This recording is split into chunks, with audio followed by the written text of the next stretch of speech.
கிடந்த சுகமோ மொழி பேசும் தங்கக்கிளிகள் நாங்களெல்லாம்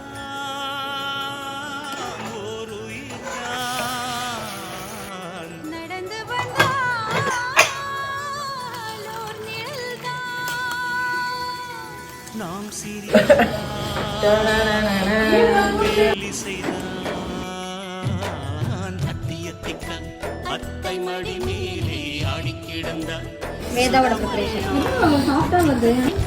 தத்தை மொழி பேசும் தங்க கிளிகள் நாமையோ